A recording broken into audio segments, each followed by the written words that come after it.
Bonjour tout le monde et bienvenue à cette deuxième série de TD où nous allons continuer avec les facteurs écologiques et cette fois-ci nous allons voir les méthodes d'étude du facteur qui est le sol. Donc la dernière fois nous avons vu les méthodes d'étude de l'eau et nous allons continuer avec le facteur qui est sol. Donc avant d'entamer notre deuxième TD, suite aux réclamations de vos collègues L2 biotechnologie et sciences biologiques, donc comme vous pouvez le voir, nous allons continuer le cours d'écologie générale en français. Suite à ça, je vous ai déposé le cours, le polycopie de cours traduit en français sur la plateforme Moodle. Donc, il est accessible. Vous pouvez le voir depuis Moodle. Et aussi les différentes séries de TD. Donc, vous allez les recevoir aussi en langue française. Comme nous avons aussi discuté avec votre délégué, l'examen sera aussi en français. Donc j'espère que c'est clair.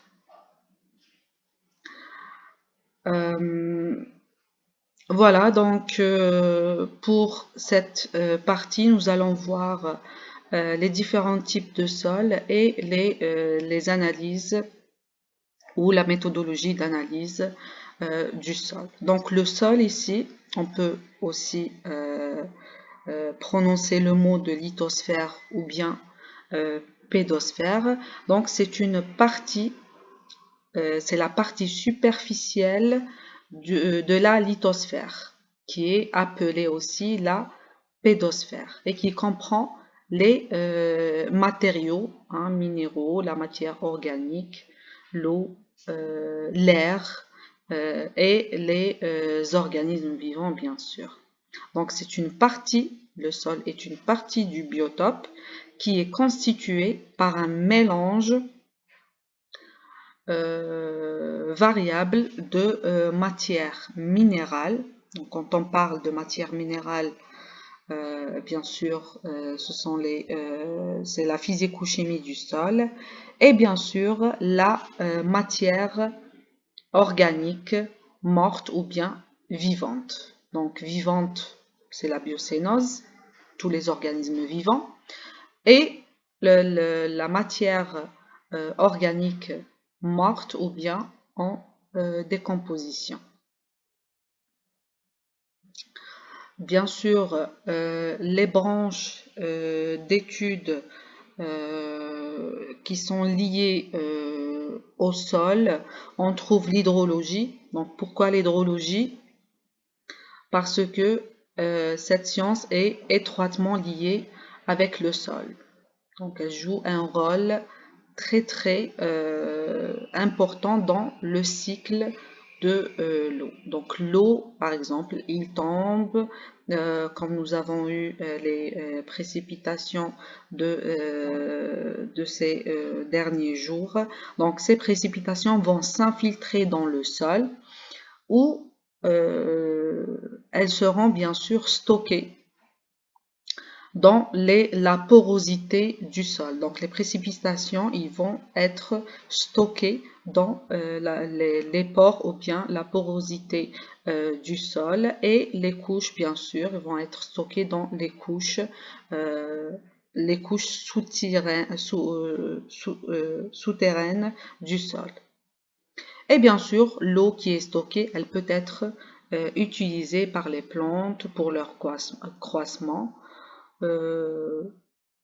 Ou elle peut continuer à s'écouler vers les rivières, les lacs, les nappes phréatiques, etc. Donc nous avons aussi l'agriculture aussi qui est l'un des éléments fondamentaux pour la production alimentaire. Nous avons les pratiques agricoles, la fertilité du sol, tandis que la quantité aussi du sol qui influe sur le rendement des cultures. Donc les activités agricoles ici sont importantes, comme la culture, la rotation des cultures, etc. Et pourquoi on parle d'agriculture? Quand on parle d'agriculture, on parle aussi de l'utilisation des engrais et des pesticides qui vont s'infiltrer et ils vont réagir négativement sur la qualité du sol. Nous avons aussi la pédologie. La pédologie ici, c'est une branche de la science du sol qui étudie la formation, la classification et la distribution du sol dans l'environnement naturel. Autre branche qui est importante aussi, qui est la géologie. Elle est importante aussi et liée au sol car elle fournit des informations sur la nature des matériaux. À partir de ces matériaux, le sol va se former. Donc les caractéristiques géologiques, comme par exemple le type de la roche, la texture du sol, la présence des matières minérales, etc. Et la formation des propriétés du sol. Nous avons aussi la géotechnique, la branche géotechnique. Donc ici, les géotechniciens, par exemple, utilisent des méthodes de caractérisation du sol, comme les essais de laboratoire et les investigations sur le terrain. Et ceci, c'est pour évaluer les propriétés du sol et le développement des solutions d'ingénieur qui est adapté aux conditions spécifiques de notre site d'échantillonnage. Donc, tous ces termes sont des branches qui sont liées à la biologie, bien sûr, et surtout à l'écologie du sol ou à notre profil sol. Donc, en parlant de profil du sol, ici nous arrivons aux méthodes d'étude et d'analyse du sol. On parle du profil du sol. Voici par exemple l'image de notre profil du sol. On distingue principalement, nous avons trois horizons. Donc le profil du sol, on peut aussi l'appeler profil pédologique. Donc c'est une représentation verticale, comme vous pouvez le voir ici, des différentes couches ou bien des différents horizons du sol. Donc depuis sa surface jusqu'à la roche sous-jacente ou bien la roche mère, chaque horizon peut présenter bien sûr des caractéristiques physiques, chimiques et biologiques très différentes. Donc on distingue ici, nous avons l'horizon A, ce qu'on appelle l'horizon A, qui est aussi appelé terre arable. Donc l'horizon A est caractérisé par les matières organiques, il est caractérisé aussi il est aussi appelé terre arable. Donc terre arable, ça veut dire que la terre ici, elle peut être labourée et cultivée. Donc c'est un horizon qui contient à la fois la matière organique et bien sûr d'autres matières minérales. Nous avons l'horizon B. L'horizon B ici, c'est une zone de mélange de matière organique et de matières minéraux. Donc, on peut aussi l'appeler l'horizon illuvial. Donc c'est un horizon qui est enrichi en divers constituants comme l'argile, le fer, la matière organique, les carbonates de calcium, etc. Et dernièrement, nous avons l'horizon C. L'horizon C ici, c'est la roche altérée et non altérée. Donc c'est un horizon de désagrégation et d'altération de la roche-mère dans lequel la transformation de celle-ci reste limitée. Donc voici grosso modo les trois profils du sol. Donc nous avons l'horizon A, l'horizon B et l'horizon C.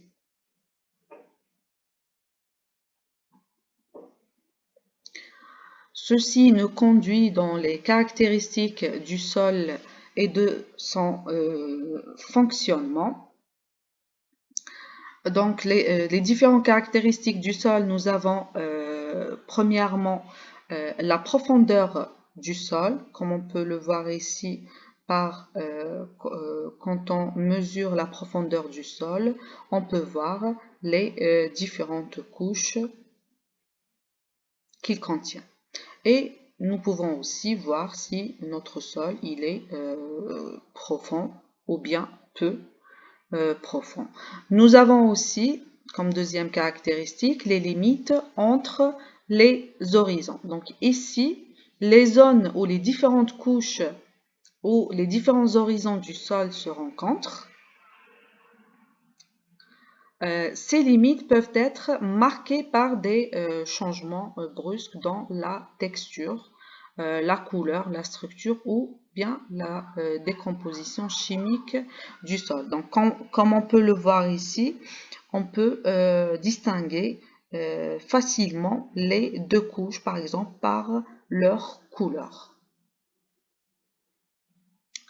Nous avons aussi l'hydromorphie. Donc l'hydromorphie ici, c'est la présence ou l'accumulation de l'eau dans le sol.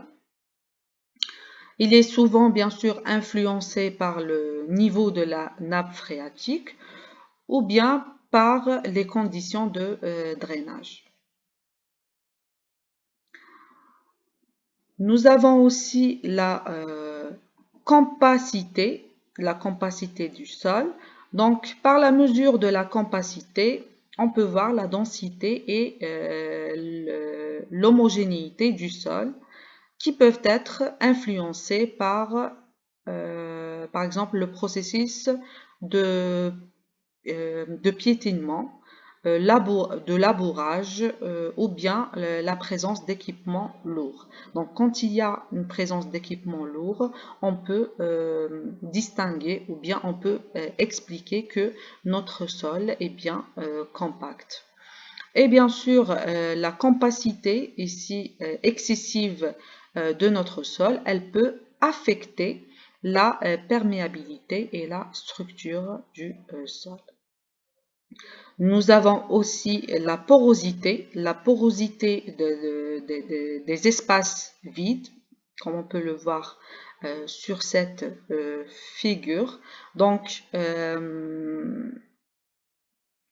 elle affecte la capacité à retenir et à drainer l'eau. Donc, l'aération du sol et la disponibilité de l'oxygène par les racines des plantes. Donc, quand notre sol est bien poreux, l'eau elle va s'infiltrer facilement. Alors quand le sol n'est pas très, il n'y a pas trop de porosité dans le sol, l'eau elle peut difficilement s'infiltrer. Il y a aussi une autre caractéristique qui est l'enracinement. L'enracinement ici, donc la profondeur et la répartition des racines ou des plantes dans le sol, elle dépend de facteurs comme la texture, la structure et la profondeur du sol.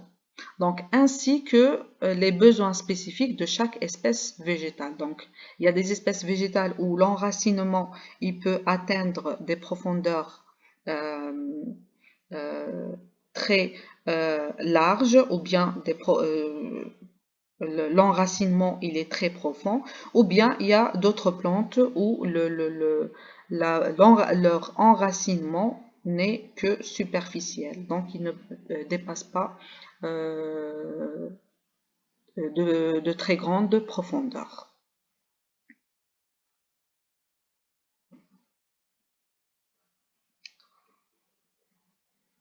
Euh, les analyses physiques du sol. Donc ici, quand on parle d'analyse du sol, on parle de plusieurs paramètres euh, qui vont permettre de caractériser ces propriétés.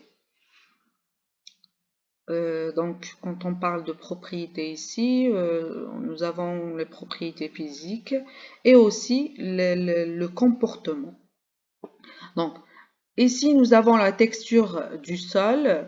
Euh, on parle de texture du sol ou bien granulométrie, qui est une procédure de sédimentation puis de séparation des fragments du sol.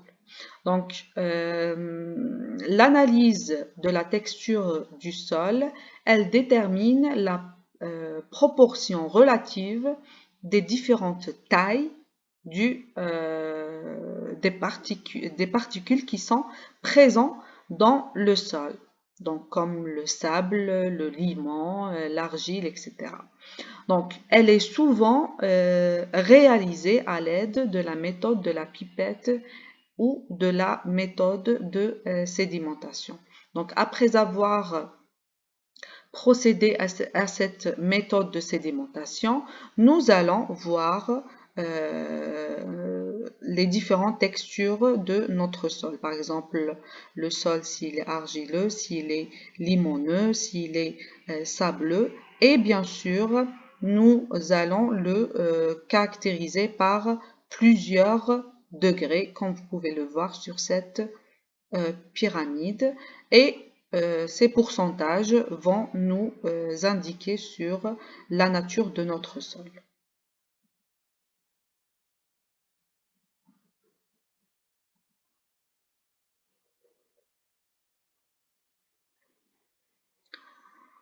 Euh, une autre analyse qui est l'humidité du sol. Donc ici, elle est utilisée, cette méthode, elle est utilisée pour déterminer la teneur en eau du sol. Euh, comment ça se fait? Donc la quantité de l'eau présente dans le sol par unité de masse ou bien unité de volume.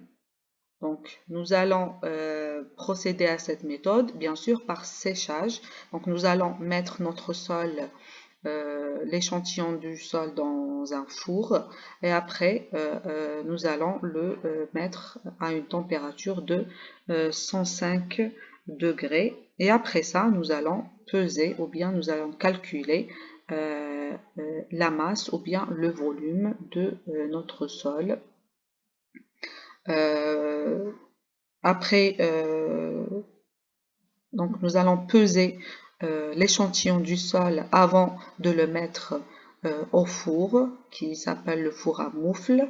Et après séchage aussi, nous allons le peser pour déterminer la masse ou bien le volume ou bien l'humidité de notre sol.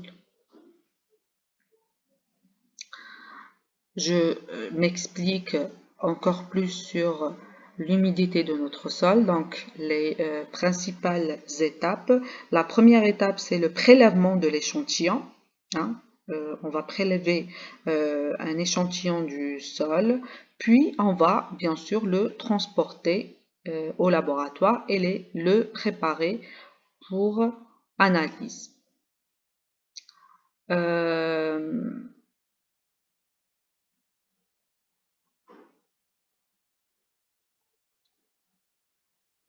La deuxième méthode, c'est la préparation de l'échantillon, donc au laboratoire. Les échantillons du sol prélevés sont transportés au laboratoire, bien sûr, et préparés pour analyse. Cela implique le séchage par le four à moufle, pardon, et bien sûr à une température de 105 degrés. Après, on va mesurer le poids humide. Donc le poids humide de chaque échantillon est enregistré avant, avant de le mettre au four. Puis, après le séchage, nous allons aussi peser notre échantillon après séchage. Ensuite, nous avons l'analyse de la porosité du sol. Donc, elle peut être mesurée selon plusieurs méthodes. Une méthode qui est la plus courante, elle s'appelle la méthode du cylindre gradué. Donc, la méthode du cylindre gradué. Cette méthode, elle implique l'utilisation d'un cylindre gradué dans lequel nous allons mettre l'échantillon du sol, il est placé, puis on va le saturer en haut. Donc l'échantillon de l'eau, il est du sol, pardon, une fois déposé ou bien placé dans le cylindre, nous allons le saturer d'eau. Donc une fois notre cylindre est saturé, pardon, une fois notre cylindre est saturé d'eau, donc le volume total de l'eau retenu dans le cylindre et le volume initial de l'échantillonnage du sol sont ensuite mesurés. Donc, après 24 heures, on va mesurer l'eau qui reste après 24 heures. Et bien sûr, la différence entre ces deux volumes permet de calculer la porosité du sol. Donc, c'est la méthode qui est la plus simplifiée et aussi elle est fiable pour fournir des mesures précises sur la porosité de notre sol.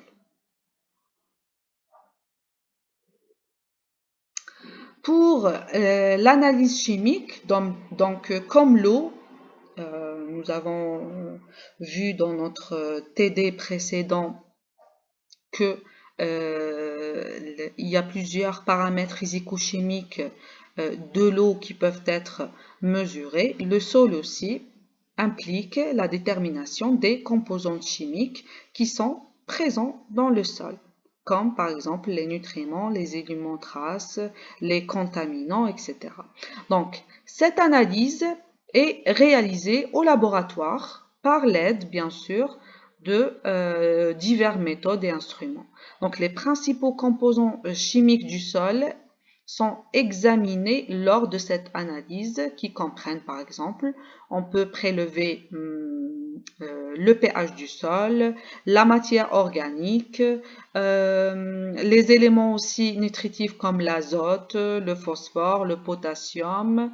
Nous avons aussi les différents métaux lourds et d'autres contaminants. Donc, l'analyse chimique du sol, elle est très importante car elle nous donne des informations qui sont essentielles pour évaluer la fertilité du sol, déterminer aussi les besoins en amendement et en fertilisation. Ça nous permet aussi de surveiller la qualité environnementale de notre sol. Et bien sûr, cela peut nous aider dans des divers contextes comme l'agriculture, la gestion et la protection de l'environnement, etc.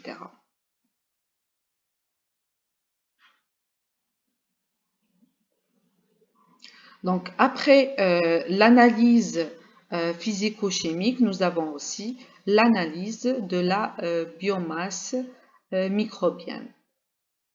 Bien sûr, cette biomasse microbienne qui se trouve dans le sol, elle est une mesure de la quantité totale des micro-organismes qui se trouvent dans notre échantillon du sol. Donc cette analyse est réalisée pour évaluer la santé et la fertilité du sol.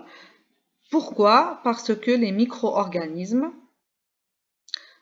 qui se trouvent dans le sol jouent un rôle très important dans les processus biologiques et bien sûr chimiques du sol, comme par exemple la décomposition de la matière organique. La décomposition de la matière organique est très importante. Les micro-organismes jouent un rôle très important dans la décomposition de la matière organique. Aussi jouent un rôle important dans la fixation de l'azote et la libération de nutriments pour les plantes. Donc, pour cette analyse, il existe plusieurs méthodes, notamment la mesure du carbone microbien. Donc, cette méthodologie, elle consiste à extraire le carbone organique du sol et à le quantifier pour estimer la biomasse microbienne. Donc, nous avons pour cela une méthode qui s'appelle la méthode de dosage de la biomasse par fumigation et extraction. Donc, cette méthode, pour bien comprendre, donc c'est une technique qui est couramment utilisée pour estimer la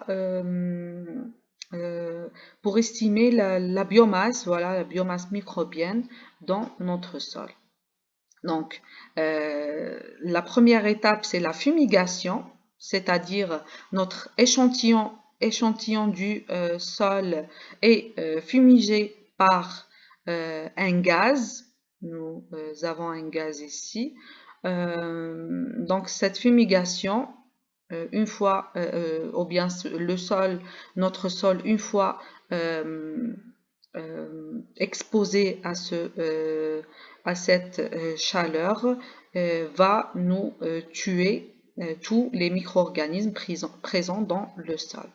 Donc, après cela, nous allons passer à la méthode d'extraction. Donc, l'extraction, le carbone organique est ensuite extrait du sol fumigé à l'aide d'une solution, bien sûr, qui doit être alcaline.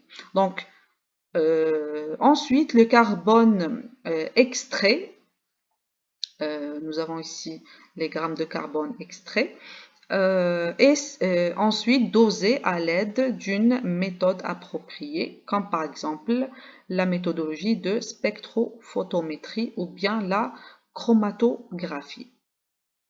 Après ça, on va faire une comparaison entre la quantité de carbone organique dans l'échantillon qui a subi une fumigation et nous allons le comparer avec un échantillon témoin. Donc cet échantillon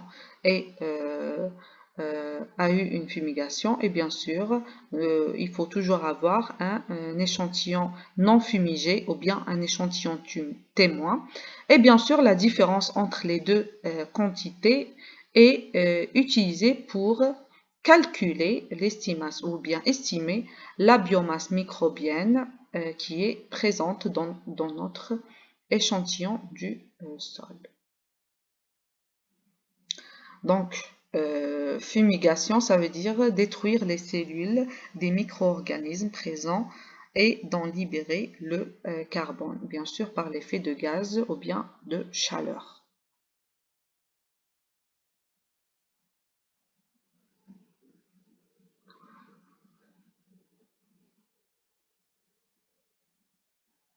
Autre méthode d'analyse de la faune du sol, de l'analyse de sol, nous avons l'analyse de la faune du sol.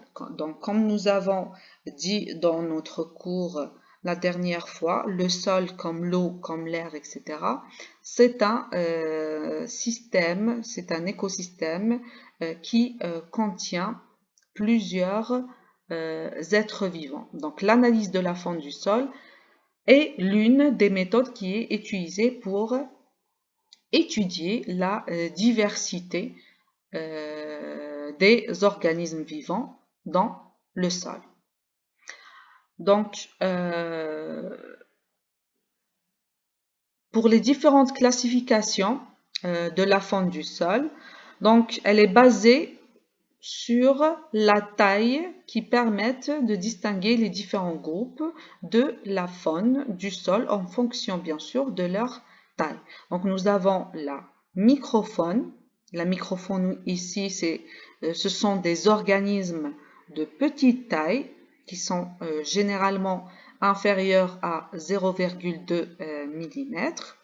Donc la microfaune inclut, on peut trouver dans la microfaune les différentes bactéries, les champignons, champignons microscopiques bien sûr. Nous avons aussi les protozoaires et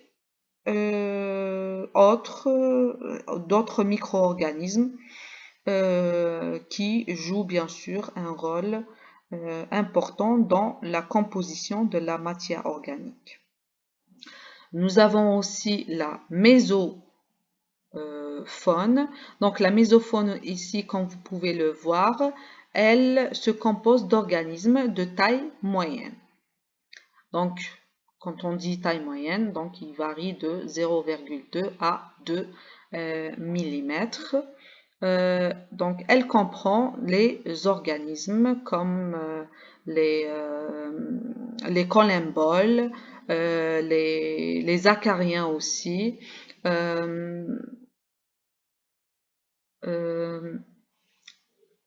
Qu'est-ce qu'il y a encore? Il y a aussi certains vers de terre, les vers de terre qui sont petits ou bien qui sont minces, etc. Et nous avons aussi la macrofaune. Donc la macrofaune aussi, ici, ce sont les organismes qui sont en dessus de 2 mm. Donc ce groupe, il contient les organismes de grande taille qui dépassent les 2 mm. On peut inclure ici les vers de terre de grande taille. Nous avons aussi les différents insectes qui se trouvent dans le sol et les araignées par exemple, les escargots et bien sûr plusieurs autres organismes vivants qui sont visibles à l'œil nu. La méthode maintenant de collecte d'échantillons, donc comment on va procéder à obtenir la faune du sol. Donc la première méthode, c'est la collecte des échantillons. Donc on va sur le terrain et des échantillons des sols, on va les prélever par différentes profondeurs sur la surface du sol ou bien la profondeur du sol. Et on va bien sûr en placer dans la zone d'étude avec des outils tels que la truelle, les gouges et ou bien des carottiers, etc. Des pots barbaires, etc. Donc après l'échantillonnage, nous allons procéder au traitement des échantillons. Donc au laboratoire, nous allons séparer la faune du sol à d'autres matériaux organiques ou bien minéraux et les organismes du sol sont ensuite extraits à l'aide de techniques appropriées comme ici, l'appareil de Berlez que je vais vous expliquer. Après ça, on peut, donc après la collecte de nos échantillons sur le terrain, on peut identifier nos organismes et ensuite on va les classer en groupes taxonomiques comme les vers de terre, les collemboles, les acariens, les insectes, les nématodes, etc. Donc, je vous ai mis un exemple ici, le piège de Barber. Donc, ce piège de Barber, c'est une méthode d'échantillonnage. Donc, c'est un dispositif qui est utilisé pour échantillonner la faune du sol. En particulier, ici, ce sont les insectes ou bien les arthropodes qui vivent sur la surface du sol. Donc, ils vivent sur la surface du sol et non dans la profondeur. Donc, voilà, ce sont les insectes ou bien d'autres organismes du sol qui marchent au ras du sol et qui vont tomber dans notre piège Barber, tomber à l'intérieur où ils vont trouver une solution qui va les fixer. Donc ici, nous avons l'extracteur de Barlez qui est un dispositif utilisé pour échantillonner la faune du sol, en particulier les arthropodes tels que les micro-arthropodes comme les acariens, les collemboles ou bien d'autres larves d'insectes. Donc cet appareil se compose d'une source de chaleur. Donc on va placer notre échantillon du sol ici dans ce bac et on va l'exposer à une source de chaleur. Donc sous l'effet de la chaleur, les organismes du sol ou bien les organismes vivants dans le sol vont se déplacer parce qu'ils ne vont pas tolérer la chaleur, donc ils vont se déplacer vers le bas pour éviter la chaleur et bien sûr ils vont tomber dans une solution d'alcool. Donc cette solution d'alcool c'est pour la fixation des insectes, pour les prélever sans les endommager et bien sûr après ça va faciliter leur identification et leur étude au laboratoire. Voilà, donc nous avons terminé notre deuxième série de TD. J'espère que vous avez bien compris et comme d'habitude, si vous avez n'importe quelle question, vous pouvez la poser sur la plateforme Moodle. Dans chaque section, je vous mets un espace d'échange ou bien un espace de chat pour que vous pouvez poser vos questions ou bien vos propositions pour soit le cours ou bien les TD que nous sommes en train de traiter. Ce que j'allais vous dire, c'est que vous allez avoir aussi un travail personnel.